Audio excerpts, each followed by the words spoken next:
18 जुलाई 1947 आज़ादी से 28 दिन पहले ब्रिटिश पार्लियामेंट में एक एक्ट पास होता है। एक्ट का नाम था इंडियन इंडिपेंडेंस एक्ट। इस एक्ट के तहत इंडिया को कई सालों के ब्रिटिश रूल से आज़ादी मिलने वाली थी। लगभग 200 साल की गुलामी के बाद इंडिया में आज़ादी का सूर्योदय होने वाला था। लेकिन इसी के साथ ही ब्रिटिश इंडिया के दो नए देश बनने वाले थे, एक इंडिया और दूसरा पाकिस्तान। उस समय तक देश में 565 ऐसी रियासतें थी जहां पर भारतीय राजा राज करते थे। ब्रिटिश इंडिया के साथ ही इन रियासतों का भी बंटवारा होना था। अंग्रेजों ने इन रियासतों को 3 ऑप्शन दिए।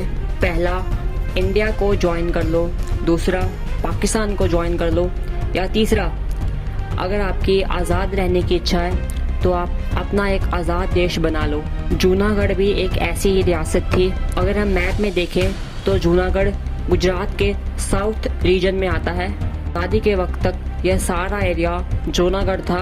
जूनागढ़ में भी एक राजा राज करते थे।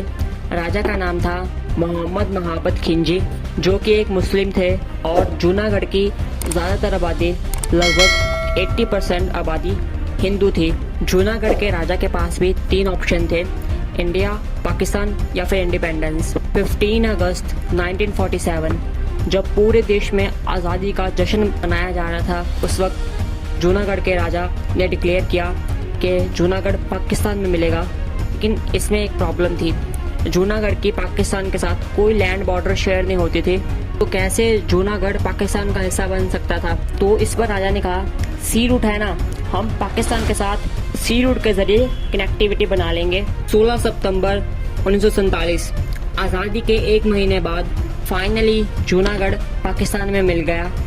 इंडिया ने राजा के इस फैसले का कड़ा विरोध किया। इंडिया का कहना था कि जिन्ना के अनुसार हिंदू और मुस्लिम एक देश में नहीं रह सकते, तो कैसे पाकिस्तान ने एक हिंदू मेजॉरिटी स्टेट को अपने अंदर मिला लिया। इंडियन लीडर्स ने कड़ा रुख अपनाते हुए जूनागढ़ और भारत के बीच सभी रास्तों को ब्लॉक कर दिया। इंडिया और जूनागढ़ का सारा व्यापार ठप हो गया। जूनागढ़ में भी स्थिति बिगड़ती जा रही थी। राजा के फैसले के कारण और रिसोर्सेज की कमी होने के कारण जूनागढ़ की जनता ने कई आंदोलन करने शुरू कर दिए। राज्य की हालत खराब देखते हुए राजा ने खजाने और अपनी फैमिली के साथ पाकिस्तान चला गया। राजा ने पाकिस्तान जाने से पहले राज्य का सारा एडमिनिस्ट्रेशन शाहनवाज भुट्टो के हाथ में दे दिया। शाहनवाज भुट्टो जूनागढ़ के दीवान थे।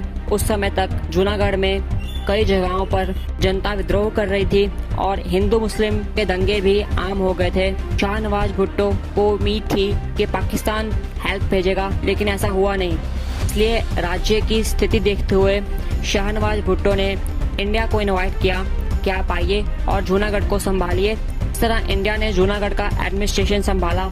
लेकिन अगर इंडिया जूनागढ़ को इंडिया में मिला लेता, पाकिस्तान हमेशा कहता कि इंडिया ने जूनागढ़ को इलीगली हथियाया है। इसलिए इंडिया ने जूनागढ़ में प्लेबिसाइट करवाया। इसमें जूनागढ़ की जनता से पूछा गया कि आप इंडिया में मिलना चाहते हो या पाकिस्तान में मिलना चाहते हो। फरवरी 1948 में इस प्लेबिसाइट का रिजल्ट आया। इसमें 99.5% वोट इंडिया के फेवर में पड़े और पाकिस्तान को सिर्फ 91 वोट्स मिले।